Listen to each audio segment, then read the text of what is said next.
From horse-drawn fairs to algorithmic empires, inside the three revolutions that built, broke, and now reboot the global taxi business. Mechanization and metering begin in Europe and North America. London and Paris prove that standard fares can tame the street. London licenses hackney carriages from 1662 to 1831, hitting 4,000 vehicles, yet haggling and detours keep trust scarce. In 19th century Europe, horses cap scale. Stables, feed, and fatigue block truly reliable, on-demand rides. London's Bercy brand flashes electric ambition, a bold logo for a quiet cab that arrived before its time. Picture a Bercy electric cab gliding past gas lamps, clean and quiet, but range-bound to short shifts. Paris turns to Renault. The logo signals industrial muscle ready to mass the modern taxi. By 1905, Paris fields roughly 250 Renault cabs, a real fleet, not an experiment. By 1907, 1,000 Renault taxis circle Paris. Meters make distance and time visible, ending most arguments. Rows of Renaults at the Marne in 1914. Civilian cabs turn troop lifeline overnight. London Motor Cab steps in. The badge says the horse era is ending across the Thames. By 1907, London counts around 1,200 motor cabs. At Waterloo, horses start to yield the curb. By 1920, Europe's streets belong to engines. Motorized taxis displace horses across capitals. Summary: electric ran clean but short. Purpose-built cabs scaled in capitals. Reliable motors won public trust. Chicago's yellow cab arrives. The brand builds the template for American fleet power. Inside a 1910 yellow cab garage, rows of motor cabs under strict schedules and wrenches. Yellow cab manufacturing spins up in Chicago, a logo for vertical integration. In 1925, that factory folds into GM. Scale shifts from the garage to Detroit. GM's Flint mark appears. Big Auto absorbs taxi manufacturing know-how. Consolidation locks in supply chains and standards, making fleets cheaper to keep on the road. Checker's Joliet badge signals sturdiness, a rival built for brutal city duty. A 1923 Checker Model H looks boxy. Tall roof, wide doors, a workhorse built for luggage and legs. By 1927, Checker's Model A defines the taxi silhouette. The checker stripe becomes a street signal. From the 1920s to the 1960s, design locks in. Roomy frames and durability outweigh style. Hamburg's Wilhelm Brunn puts his name to the taximeter, a logo for pricing without a fight. Close on a Paris meter in 1907. Numbers click as wheels turn and minutes pass. London adopts meters and the shouting fades. Transparent fares speed departures and cool tempers. In the 1910s and 1920s, standardized rates let cities regulate and collect data worth planning around. Summary: transparent meters build trust. City caps and maxima align incentives. Drivers trade haggling for faster trips. The Depression floods U.S. streets with cabs to roughly 150,000 by 1932. Fares fall, accidents rise, tempers flare. In Chicago, checker and yellow wage street wars. Gunfire and territory fights show the cost of chaos. New York's medallion icon appears, a badge meant to cap supply and restore order. The 1937 brass medallion glints. Scarcity turns compliance into an asset you can hold and sell. Late 1930s and 1940s bring background checks and inspections. Scarcity steadies income and elevates standards. Milwaukee's 1920s permit denial reveals protectionism. A new entrant rejected, while locals later get twice the slots. Through the 1930s and 1940s, medallion logic spreads. Caps entrench incumbents under managed competition. Tokyo's taxi symbol charts a strict path. Japan prizes service quality and order. Nihon Kotsu's mark signals a trusted fleet. Tokyo's conservatism becomes a model of polish. From the 1930s to the 1950s, Japan's licensing yields many small operators, high fares, and disciplined oversight. Coventry's Austin badge prefaces the black cab line. British engineering for tight streets. An FX cab turns crisply by a theater, compact diesel thrift meeting London's lanes. Summary: mechanization standardizes vehicles. Meters align the street economy. Entry caps trade openness for stability. Managed competition spans Europe and North America. War needs taxis. Peace cements medallions and big fleets. From 1942 to 1945, rationing makes U.S. taxis strategic, moving workers between factories and cities. After the war, temporary controls harden, medallions persist, and the public treats taxis like a utility. Times Square, drenched in yellow checkers, stable service made visible in neon. FX3 to FX4 evolves the London black cab. Tight turning circles and thrifty diesels fit narrow roads. Aris maintains purpose-built supply in the 1950s and 1960s. Municipal fairs, co-ops, and independents share the curb. Motorola's Chicago Crest arrives. Radios are about to wire the fleet to demand. In 1944, two-way radio dispatch sends the nearest cab in seconds. Voice beats curbside chants. In the 1950s and 1960s, radio spreads. Fleet infrastructure leaves owner-operators chasing scraps. In the 1960s and 1970s, early computer dispatch assigns by proximity while consoles log every ride. Summary: radios knit fleets to riders. CAD refines routing and records. Licensing keeps the gate closed. Nissan's badge enters taxi duty. Japanese makers tailor for reliability. Toyota's mark follows. Purposeful sedans and taxis tune for uptime. From the 1950s to 1970s, Japan stays fragmented but high quality. Associations coordinate and big roll-ups stall. In 1970s and 1980s Europe, co-ops shared dispatch and prices while regulators watch.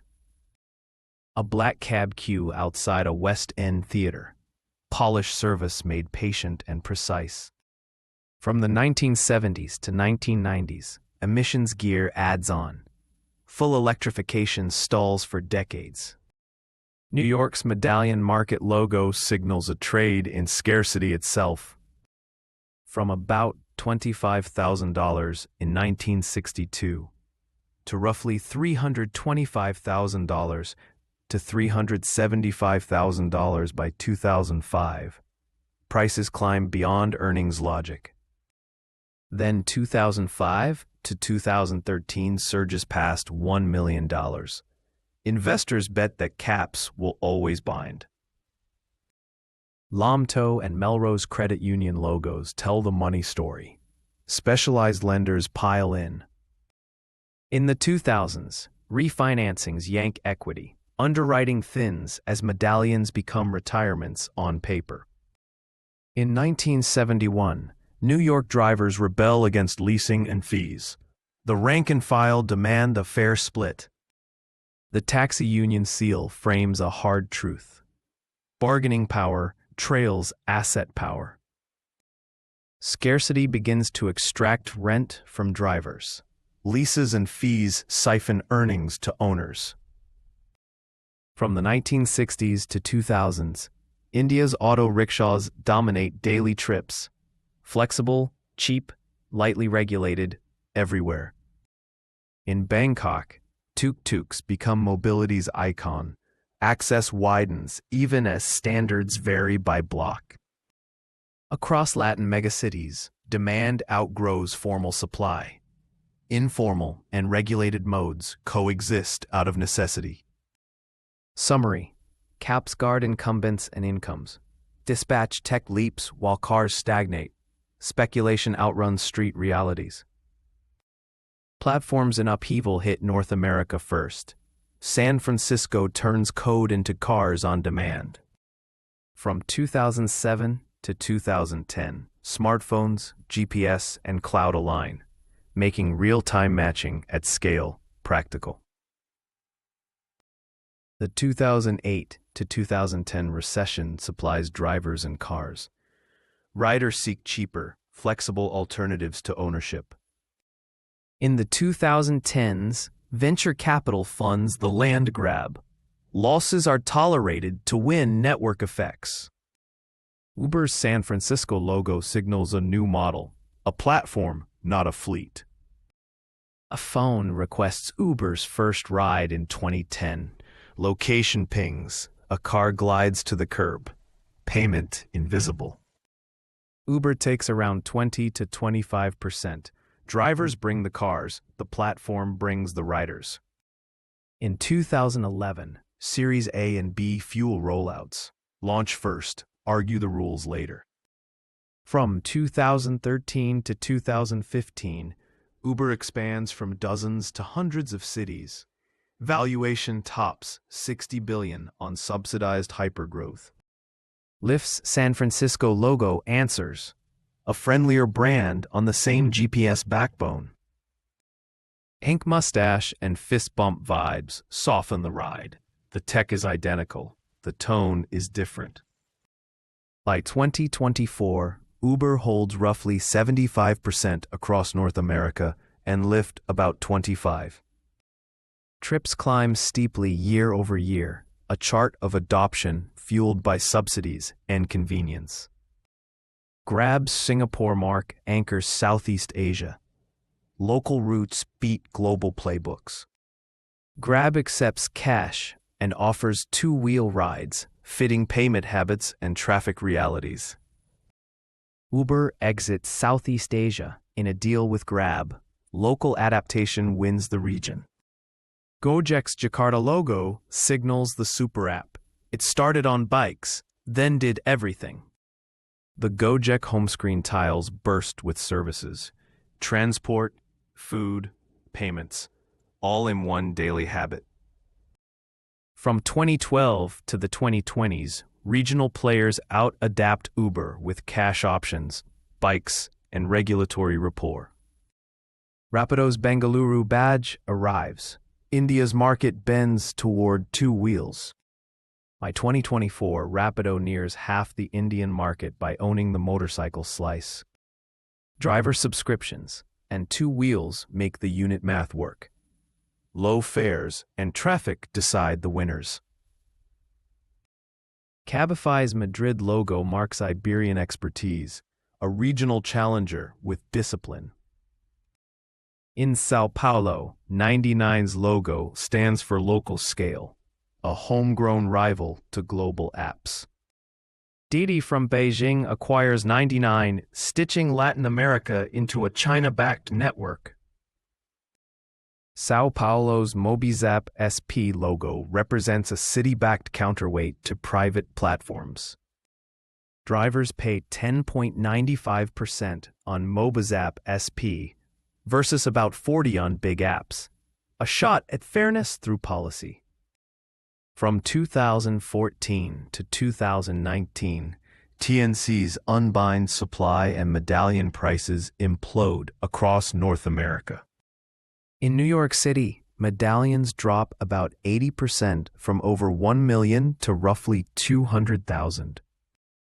In Boston, values fall by nearly 95%, from around 625 to 700,000 to about 40,000 by 2018. In Chicago, prices shred from roughly 230,000 to 30 to 100,000 ranges by 2018. In 2018, credit unions like Melrose and LOMTO collapse. The NCUSIF eats about $744.9 million in losses. The human toll surfaces in 2018 and 2019. At least 9 New York drivers die amid debt and despair. The gig economy logo frames trade-offs. Flexibility meets algorithmic control and volatile pay. Core ride-hail burns cash through the 2010s and 2020s. Price hikes test growth and patience. Subsidized fares juiced demand, then faded as investors demanded discipline. Waymo's Mountain View badge leads autonomy triumph. Robotaxis inch forward. In 2024, federal scrutiny notes safety lapses, like failing to stop for school buses in Phoenix corridors. Tesla's Austin emblem promises robotaxi soon. Timelines keep slipping into the future. In 2024, robotaxis remain limited and local. Edge cases and liability keep humans in the loop. Prop 22's Sacramento mark signals a landmark carve-out. Under Prop 22, California drivers remain contractors, trading benefits for app-defined flexibility. In the UK from 2018 to 2023, courts deemed drivers workers, adding pay floors and benefits. New York's TLC policy crest sets a new baseline. Platforms face mandated earnings math. Minimum earnings floors force pricing for both time and distance, shifting algorithms toward labor costs. London's private hire chart surges, then stabilizes as regulators recalibrate growth. New York's yellow cab trendline falls, a decade-long decline under platform competition. From 2016 to 2024, global markets fragment. Politics crown local champions over pure scale. Uber Eats logo shows the pivot. Deliveries diversify revenue while rides hunt profit. In Southeast Asia, super apps lift daily engagement. Bundles raise switching costs and platform stability. California EV targets set timelines for TNC fleets, plotting percentages toward a zero-emission future. Electrification lags without mandates. Deadheading and induced demand complicate emissions math.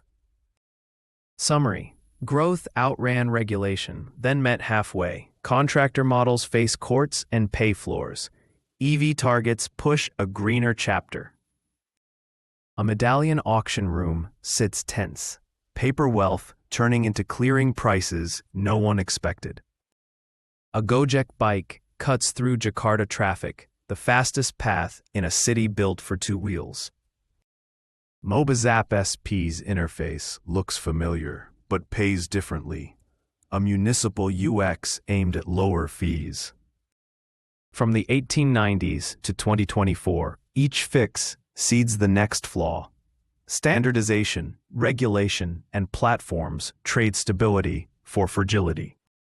Summary: mechanize and meter to earn trust. Consolidate and cap to protect livelihoods. Digitize and diversify while reconciling true costs.